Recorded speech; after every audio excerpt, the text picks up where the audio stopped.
They don't know what it is. Right? Unity of command means that we have to support the system of the Islamic Republic. Our view is it don't need reform. It needs implementation.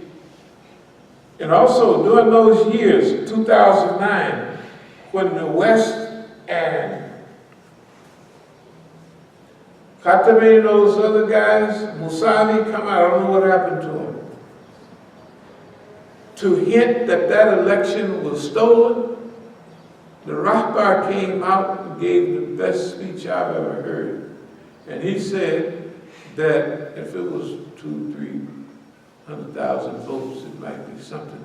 But you can't steal 11 million votes. That's how much Ahmadiyya won by 2009. That was an attack on the Islamic Republic. They thought they was going to be able to wipe it out. What it did, it highlighted who the enemies and the collaborators were. All the shootings of the little girl that bled to death, munafiqs. The bombing of Iranian scientists and engineers and technicians were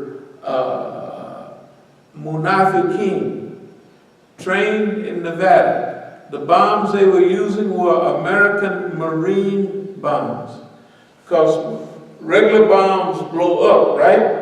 Marine bombs blow in. So they'd come by on those bikes, attach the bomb to the door of the car, and it would blow in and kill the scientists. It was the American and the Israelis that tapped into Iranian nuclear program and just put it in disarray, right? In other words, they feel like anything they do to you is okay.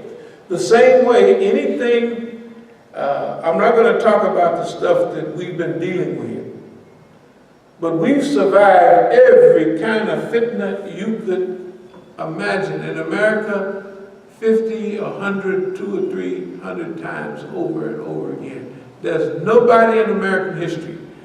I don't care whether you're talking about Marcus Garvey, Malcolm X, Martin Luther King, it's limited time. They got Marcus Garvey with mail fraud. Just put something in the mail, right? And send him on out, right? They done did that stuff to us 600 or 700 times. They done laid and wait and tried to set us up for assassination over and over again. That's what that foolishness in California was about. That if we can move on this man in a certain way, they were actually physically, just imagine a big old fat woman bumping you and punching you in the kitchen. You can hear it. See, I have it on the thing. You don't see it. When I walk out to the front of the Masjid saying, y'all take it easy and we'll see you later. You old nigga, we'll whoop your behind. Nah, of course I can whoop all this, no problem. But we don't let nobody choose when we fight. No, sorry. We don't do that. Everybody who was here was saying, oh, you ought to move on them. You ought to do that. I said, no, we'll take care of that when we want. Now look where we are. Look where they are and look where we are. Why? Because we've learned what we have to do. And we want to help teach you in America what's good for you. Unity of command. Unity of command means that there's one basic program. Now, for Iran, I don't suggest that you just dictatorship. No. The Army, the Navy, the Air Force, all the militaries, Pastoran, Besiege, have representatives.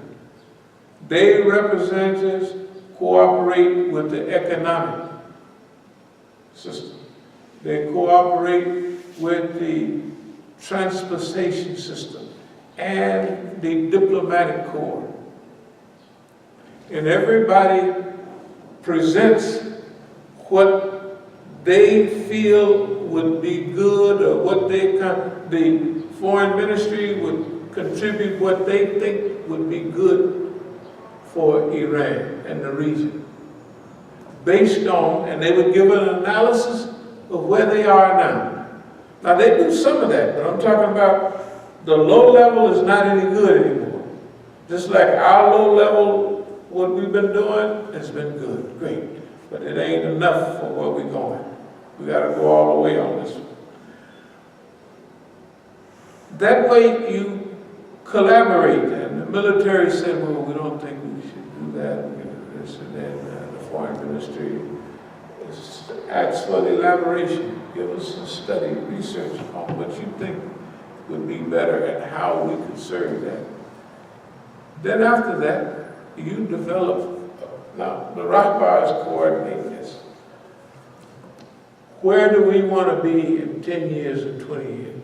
That's the Islamic Republic. Where do we want to be? That means you develop a vision of where you want to be in the near and in the far future. Because the picture that you have of where you want to be will have a lot to do with the work, with the planning and the action of what you're going to do. So, that's just called simple visualization. That the human being moves in accord with the picture that they have of themselves, the picture that they have of society. If you see yourself as successful, chances are you become successful. If you see yourself as a failure, you feel you're a loser, you couldn't win if people put wheels on you. Because you don't see yourself as a winner. If you see yourself as a strikeout, if you walk right up to them and almost hand them the ball, they'll miss it because I'm a strikeout. And if we've been taught, if Iranians have been taught about America the Great, if they see America as this undefeatable great society, full of freedom and justice, they are basically insane. They ought to ask us, right? But they believe it, just like the immigrants. Don't the immigrants who moved here and they see America, they believe that the reason we're not in a better position is because we're lazy, and if you came here and you worked, rolled up your sleeve, you would be able to get a good part of America. Well, here's the thing about America. We don't want a part, our piece of the pie. The pie stinks, the pie is poison. We don't want a piece of the pie that oppresses, kills, and robs and murders other people. So for Iran, we have to have, according to our talk when we was in Iran before, an Iranian vision. We also have to have institutions that are able to facilitate all types of opportunities. Example, we now have Iraq moving toward a conclusion. But after Iraq concludes, they're going to leave behind Daesh and everybody they can. Syria is moving toward a conclusion. But they're going to have Daesh operatives there, right? Causing fitna. They're leaving behind fitna for everybody. Therefore, but there's opportunities also. Right now, we will have to deal with Yemen. Yemen is a tragedy right before our eyes.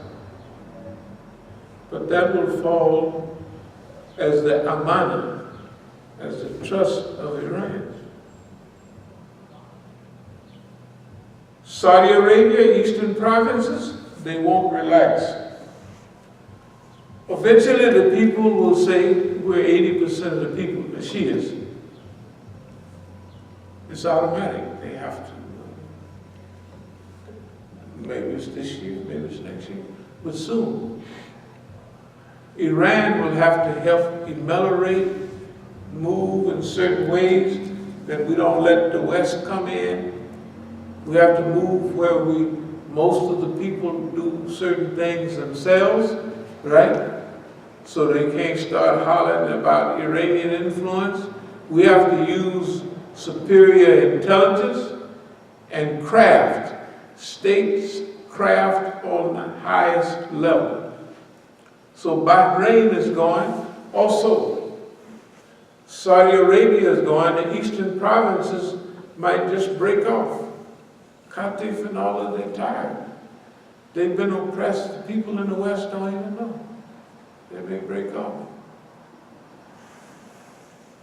The strategic alliance, now here's the thing, it's very crucial.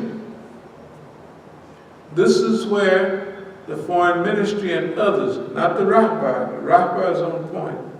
The military is pretty much on point. But the foreign ministry is not functioning properly. I can tell you that by the way they deal with me. If I'm your best ally, I don't know when, the way you treat me, nobody would have put up with what you've been doing for the last, I don't know. Nobody would put up with it. We put up with it because technically we expected it. In fact, I can tell you the brothers you can check with, we gave talks on this in '86 in our Masjid on this very subject right now. Why? Because history. Revolutions either devour their own young, right? Like Cuba, Russia, right? Think about it. Any other revolution, French Revolution, hey man. They squashed the Whiskey Rebellion here and Shays Rebellion here, but everybody was not happy, right? But here, no problem. You don't like what we do here? There's a whole billions of acres out there. Just go take you a few hundred acres and it's yours, right?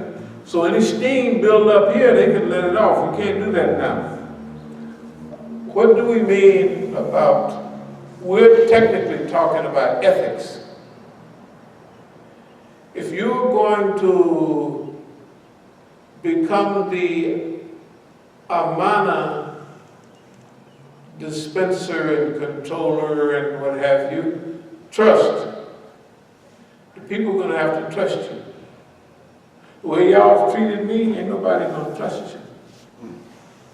Nobody's going to trust you because you're using Western diplomacy.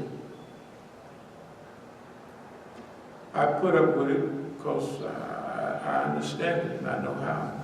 Other people can't take it. That means you make deals. In diplomacy, there's some type of things that you have to do, but there's certain things that you don't do. And if you do them, and I'll give you an example, I believe that the sell-off, for me personally, was in exchange for Munafiqeen cult, for Maryam and Rajavi and his crew.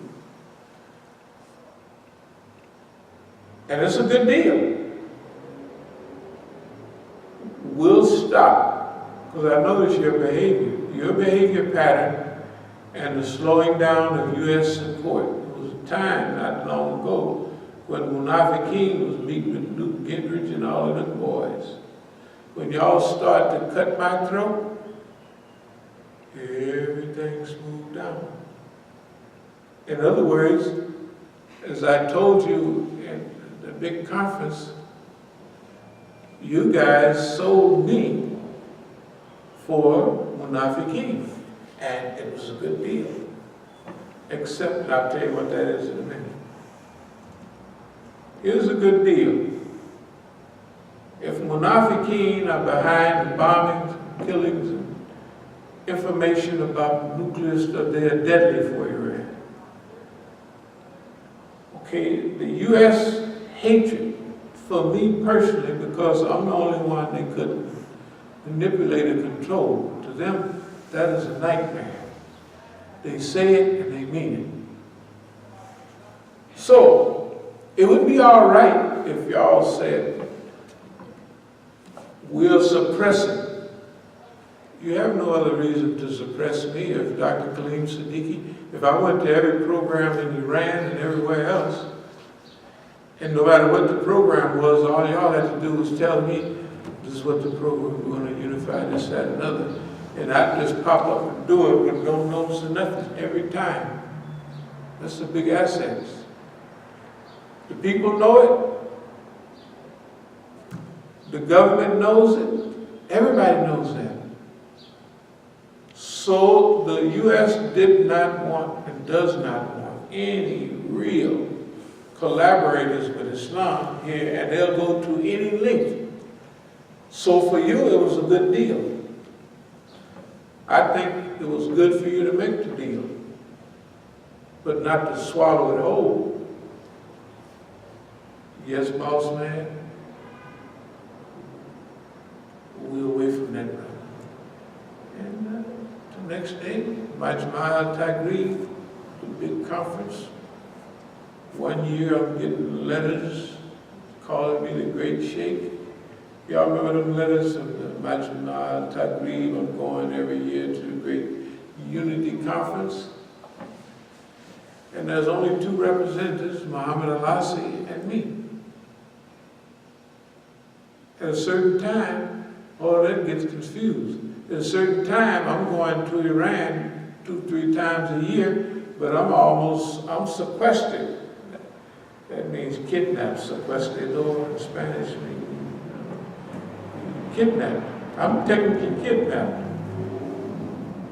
I go for the big meeting and I can see everybody, but I can't speak on any platform for the last 10, 15 years. Why? Because all of these new people would meet me too, and you don't want me to meet none of these new people, and you don't want them to know the qualifications, nor do you want me to do your good deed and unify the people for whatever purpose. The people that you had on the roster to so-called do the job I was supposed to do, what do? They effed everything up. And as far as all of the money and all the time of unity in America, the organizations for the unity or cooperation of the Madhahib in America, and the leader of that in America is Muhammad al-Asi. Find me one piece of paper with one line of unity in the last 20 years. One masjid that he's been to. Y'all tried to clean it up the last 2 years, so I've been talking about it. It was too late.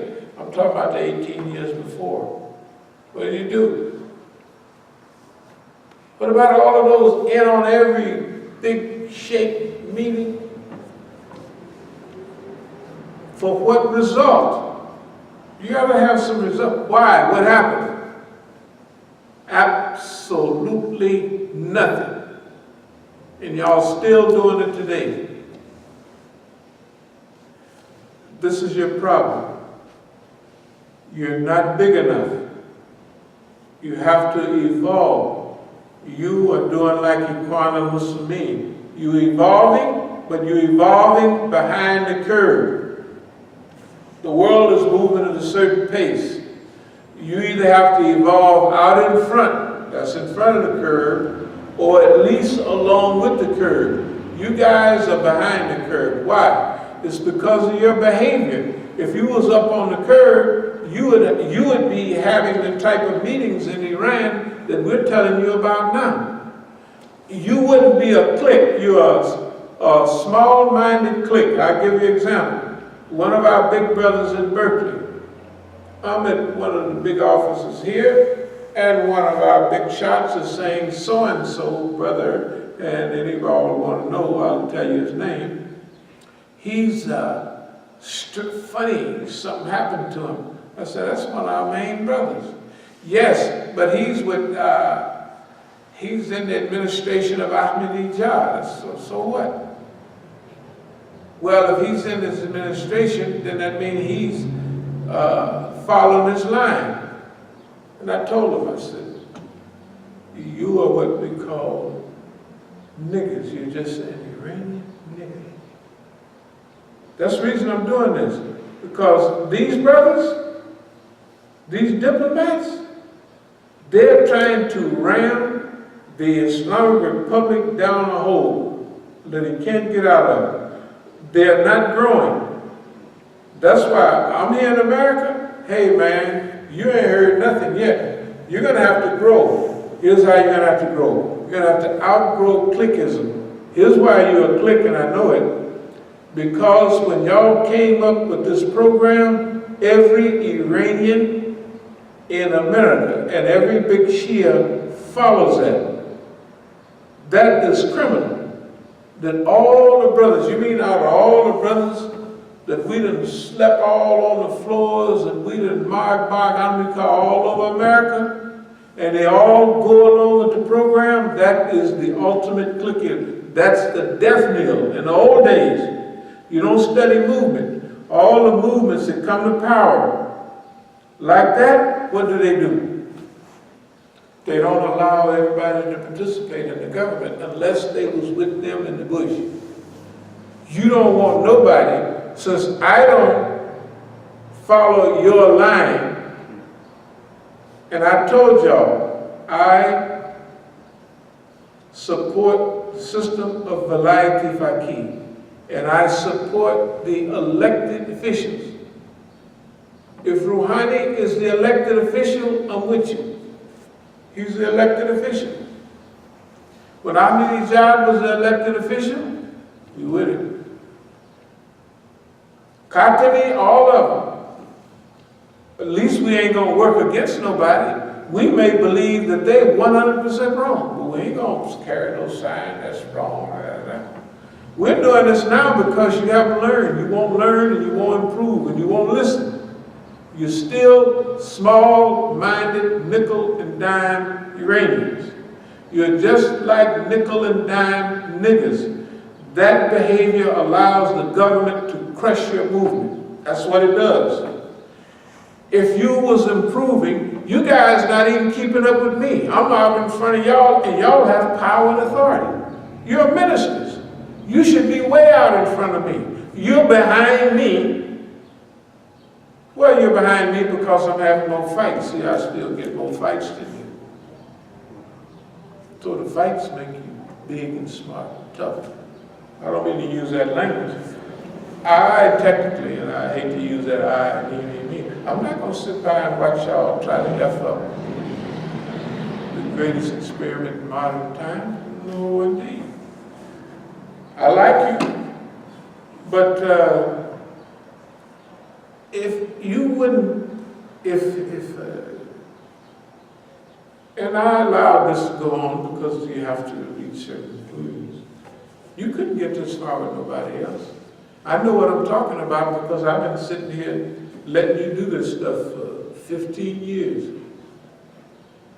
Brothers in Iran, why you, hey man, you can't come over and sit. I said, oh, just every time I would go, I'd say, don't you worry, we'll see each other. Well, they can't keep you out there. I said, I don't want to go. I want them to do what they want to do.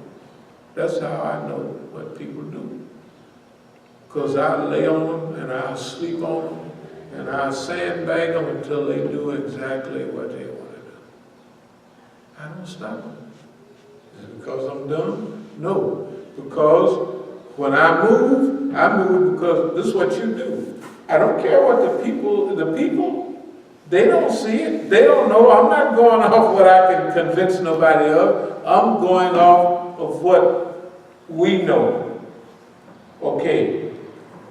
So Iran has to have a vision.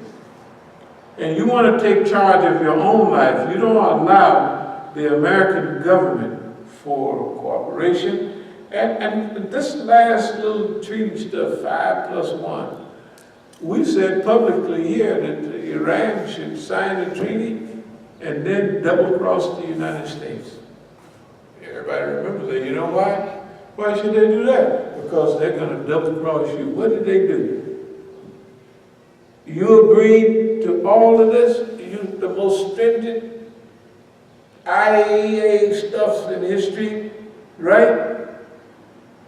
And they cut double cross you. They ain't gave you nothing. They still threatening other people. Another day they was talking, they might have put some more sanctions on you. I don't know. And you still jumping up and down about we have to be more open. You know why you're having problems like that? Because you won't listen to a nigga. Yes, that's what it is. I'm telling you the truth. See, we've been with old Sam. There's thousands of CDs. Listen to any of them and see if we made any mistakes in analysis and analogy over the last 35, 40 years. Just listen to them. They're there.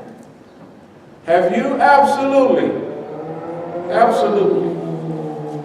You're the best politicians that they got going on. You're not dumb, but you're dumbish because you have to know how to use everything. If you have a friend that has mental telepathy on the white man, tell the truth. I mean, just the brothers sitting here, I mean, am I lying? I mean, I'm trying to help the world, really. How accurate are they? 80, 90, 95, 97, even 98% accurate. Year after year, day in and day out. Then if that's true, and I'm saying this before, there's people here. If I was lying, somebody would have to say, brother, you're exaggerating a little bit. That's why there's people here. I'm not here by myself. That can verify or shoot down anything I'm saying. So, common goal, coordinated effort, a system and a structure. And remember, Iran does not need reform. It needs implementation. Stop telling all them lies, those American lies, those Zionist lies, about Iran needs reform. You have the best economy in the region with everybody trying to cut your throat. Can you imagine? You have the safest country in the region. One of the safest in the world. I go out at midnight and all that any other time walking in Iran. That ain't no problem. None. And it's wonderful. No police coming up and asking me where you going. You ought to be at your home out late like this running around. Okay, now we're going to try to speed up. FBI, government, Saudi Arabia, Islamic, stay away from Iran. That's where all of them, you would call them problems. They're not problems, they're opportunities. Well, we said in 1982 at UCLA, May the 30th, we don't need Arabianism, Pakistanism, Iranianism. The only thing we want is Islam. And I'm not going to talk about the conference Shia Negroes too much. All I can say is what I told you at the conferences, that you just surrounded, that's all. Okay. Why do I know that they ain't no good? Because we're sitting there and they're saying in English, which we, some kind of English, we gotta knock these Iranians over. We play it right, we can get all the money and da-da-da-da-da. And they're saying, I don't say nothing because I want it to play out. But I don't play along with none of that. I don't watch them Negroes try to buffalo people out of money, all kind of stuff. I don't watch them try to set the Iranians up. I know who the niggas are because they're talking to me. They think I'm just like them at first. Yeah, this is how we can get the money. This is how we can do that. You know what I mean? know they ain't gonna last long no way. So we get the money while they can, because the Saudis got the big money, but we can get this, then we can go back to the Saudis and get theirs. So I understand English. So if I say them niggas ain't no good, that's what I mean. I don't care whether you didn't hear them, I heard it.